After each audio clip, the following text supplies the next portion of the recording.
Was it really a victory for good government, Mr. Brown? Or was it a victory for propaganda? That's quite a question. Well, we've been studying citizenship in school. In a few years, I'll start voting. I've been following the campaign. So much was said on both sides. I'm confused. How can you know what to believe when there's so much propaganda? Perhaps I can help you, Chuck. I think it might also be called a victory for propaganda. But that would have been equally true if our opponent had won. But that's what I mean. Everybody uses propaganda. Oh, no, not everybody, Chuck. I've been studying it for some years. Propaganda made this picture. Propaganda skillfully employed to turn millions of men to a cruel hatred of their fellow men. On the other hand, propaganda often persuades us to help our fellow men. The products of our factories are also known around the world through propaganda in the form of advertising and salesmanship. The study of history reveals a great deal of propaganda that has been used to fight wars and win wars. Propaganda can also be used for peace. So you see, Chuck, propaganda is important. Well worth any time you give studying it. I see that. But how can you study it? Well, you can begin by investigating the techniques of propaganda.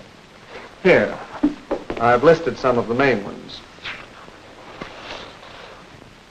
Glittering generalities, transfer, name-calling, card stacking, testimonial, plain folks, and bandwagon. You'll find these techniques used in many places, in many ways, for many different purposes. Your job is to recognize them when you see them. My first job is to understand what they mean. What is a glittering generality? Well, let me see. That headline you were quoting, a victory for good government. Good government is a phrase we use many times during the campaign. We said the mayor stood for good government and promised good government. But it's true, isn't it? What's true? What does good government mean? Is the mayor's idea of good government the same as yours? I see. It's a glittering generality. One of the best. There's another. Yes. And why do you suppose our opponents chose that phrase? I guess because everybody likes a real American. Right. And they wanted to transfer that liking for a real American to Mr. Butler. Then that's what you mean by the technique of transfer. That's it. Now let's see if you can recognize another technique. A day or so after that poster came out, I said in one of my campaign speeches, our opponent advertises himself as a real American. I say he is unreal, unrealistic. He is a visionary, a theorist, a dreamer. He is so thirsty for public office that like a weary traveler in the desert, he sees a mirage, and he is trying to sell it to you as real. There. Now what would you call that? That's name-calling, visionary, theorist, dreamer. That's right. And those are very polite names. But now I want you to listen to something else. For my collection of propaganda materials, I've made a special record of part of one of Mr. Butler's radio speeches. Mayor Cooper asks that he be judged by his performance in office. Very well. Let's ask him who was mayor when the municipal waterworks fell into such a state of disrepair that the whole town was without water for 2 days. Let's ask him. But no, let's not. It might embarrass him. You recognize the technique? No, I don't. It's a tricky one. Is it true about the waterworks? Partly true. That's what we call card stacking. Cooper was mayor when the pumping station broke down, but it was the men in office before him who allowed it to get into such a rundown condition, and it finally gave way before he could get anything done. I see. And card stacking is choosing some facts and leaving out others and arranging them to suit your purpose. That's the idea. Now, did you see our little campaign movie?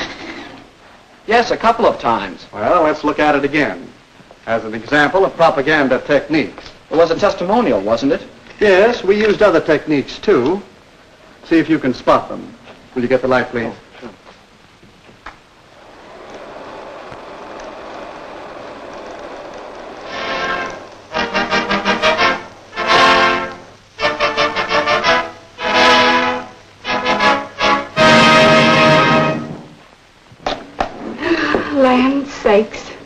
body hardly has time enough. The house to clean, and the washing to do, and the men folks to feed. They like their chocolate cakes, too. But I do want to take time to tell you that I've known Dick Cooper ever since he was knee-high to a grasshopper. He comes of a good, respectable family, just as honest as the day is long. And he knows our town. He's one of us. That's why I'm going to vote for Mayor Cooper. And all my friends are going to vote for him, too. We'll stop a minute, Chuck. Recognize the technique? That must be what you call plain folks. That's right. You'll find many versions of the appeal based on the common man, the man on the street, log cabin to president. Now let's look at the rest of the movie. Mayor Cooper. Her friends are voting for Mayor Cooper. Your friends are voting for Mayor Cooper. The people know what they want, and what they want is Mayor Cooper. Don't you be left behind. Get on board the Victory Special. Vote for Mayor.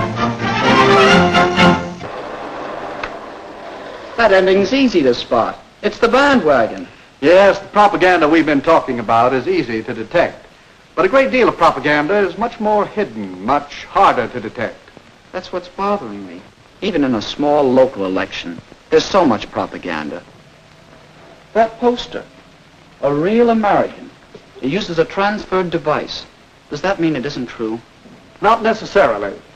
Evaluating propaganda isn't that simple. Recognizing the technique is one step. Another step is to know the purpose. What is the purpose here? That's easy. To get people to vote for Butler. Yes, to persuade people that Butler is the better man, to move them to vote for him.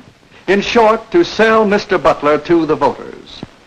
You'll find that the purpose of most propaganda is to persuade people to believe something, to do something, or to buy something. All right. But it still doesn't answer my question. No.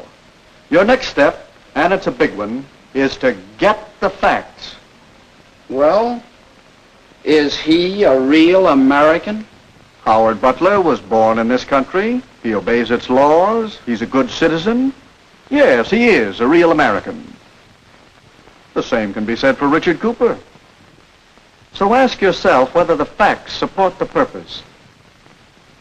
Do they support the transfer of feeling from real American to Mr. Butler over Mr. Cooper? No, I guess not. Well, that's your fourth step. Weigh the facts against the purpose and the technique. I think I understand. To know whether propaganda is good or not, whether it's true or not, I should know the purpose, recognize and judge the purpose and technique. Don't come to a campaign manager. I might opposition. Well, that's all right. Whenever you're tracking down propaganda, get as many different points of view as you can. Do you know something? What? I think that it might be interesting to make a really serious study of propaganda. I find it interesting, and there's plenty to study. Here I have just a few of the many books on the subject. You can read them. You can keep your eyes and ears open for little bits of propaganda. And, of course, you can study whole propaganda campaigns. Here are a few on which I've been gathering material. Hitler and Nazi Germany had a propaganda that ran over many years. Then there's a wealth of propaganda to study on the subject of Russia and communism. There's propaganda to study in our own American elections, national as well as local. And in many of the major issues, such elections often hinge. Well, if I don't learn about propaganda, Remember the techniques we outlined for studying it. Propaganda is a powerful force. So powerful that your study of propaganda is important not only to you, but to me and to the world.